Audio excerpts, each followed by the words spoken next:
বর্তমান সমাজে ছেলে মেয়ে বিবাহ দেওয়ার ক্ষেত্রে যৌতুক প্রথাটা খুবই প্রচলন পেয়েছে।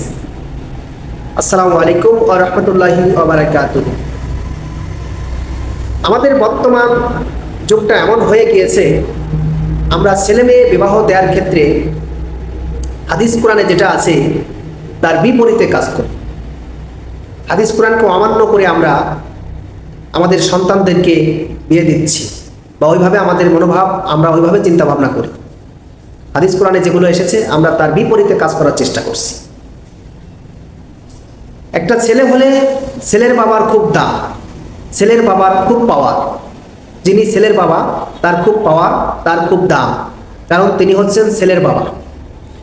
আর মেয়ের বাবা মানেই হচ্ছে তিনি একটু নর্মভদ্র থাকবেন, তিনি একটু নিচু, তিনি একটু ছোট। এটাই এখন আমাদের সমাজের প্রচলনা, সমাজে এটাই চলছে এখন সরাসরি। এই রোগটা এমনভাবে ছড়িয়ে গিয়েছে যে এটা এখন আনাচে কানাচে সব জায়গায় পৌঁছিয়ে গিয়েছে। যৌতুক ছাড়া আমরা ছেলেকে এখন বিবাহ করাইতেই পারি না। আমরা একটা ছেলেকে বিয়ে দিতে, মানে যখন একটা ছেলে হয় তখন আমরা 5 লাখ 10 লাখ ধরে তুই, যে ছেলে একটা হয়ে গেছে 5 লাখ তো পেয়ে গেছে, 10 লাখ তো পেয়ে গেছে। ও ভাই, আপনি কার টাকা আনছেন?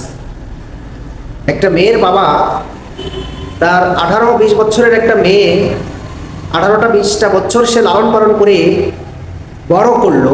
বড় করার পরে 18 বছর পরে আপনি তার মেয়েটিকে আপনার পুত্রবধূ করে নিয়ে আসলেন।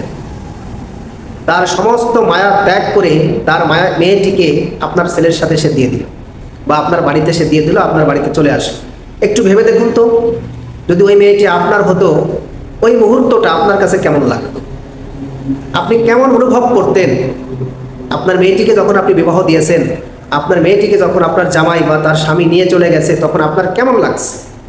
ঠিক ওই মেয়ের বাবারও ওরকমই লাগতেছে, তার কাছে ওরকম খারাপ লাগতেছে যে এতটা বছর এই মেয়েটিকে লালন পালন করলো, আর আজ সেই আদরের মেয়েকে আপনার হাতে তুলে দিল, আপনার ছেলের হাতে তুলে দিল।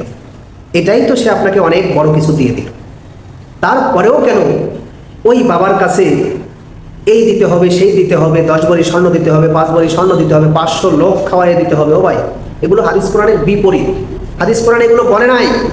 হাদিস কোরআনে বলছে, তুমি যখন বিবাহ করবে বা তোমার সন্তান ছেলেকে যখন তুমি বিবাহ করাবে, এমনভাবে বিবাহ করাবে মেয়ের বাবার বাড়ি 1 গ্লাস পানি পর্যন্ত পান করবে না।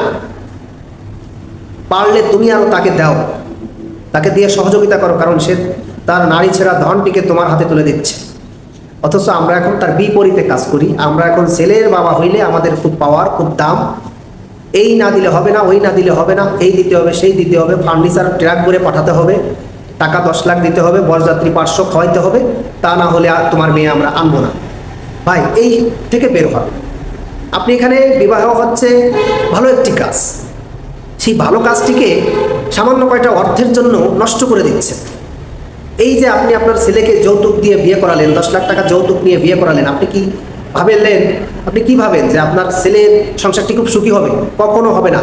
কারণ আপনি যখন বিবাহ করাইছেন, ভালো কাজটিকে আপনি খারাপভাবে নিয়ে নিয়েছেন বা খারাপভাবে করাইছেন, এই কাজে আপনি কখনো শান্তি পাবেন না। এই বিবাহের ভিতরে কখনোই বরকত থাকবে না, এই বিবাহের ভিতরে কখনোই শান্তি বয়ে আনতে পারে না। তাই এই সমস্ত অপরাধ থেকে ফিরে আসুন। ইসলাম পরিপন্থী কোনো কাজ করার চিন্তা ভাবনা করবেন না। পৃথিবীতে আসছেন, পৃথিবী থেকে আবার চলে যাবেন, কেউ থাকতে পারবো না আমরা এই পৃথিবীতে। তাই এই সমস্ত নোংরামি কাজ থেকে ফিরে আসুন, মনকে পরিশুদ্ধ করুন। ছেলের বাবা হয়েছেন তো কি হয়েছে, আপনার ঘরেও তো মেয়ে আছে। তো সেই কথাটা চিন্তা করে যখন আপনার ছেলেকে বিবাহ করাবেন, অবশ্যই একটু সদয় হবেন, দয়াবান হবেন মেয়ের বাবার প্রতি। এই অনুরোধটুকু রেখে আজকে আমি এখানে শেষ করছি। দেখা হবে পরবর্তীতে কোনো একটি ভিডিও নিয়ে।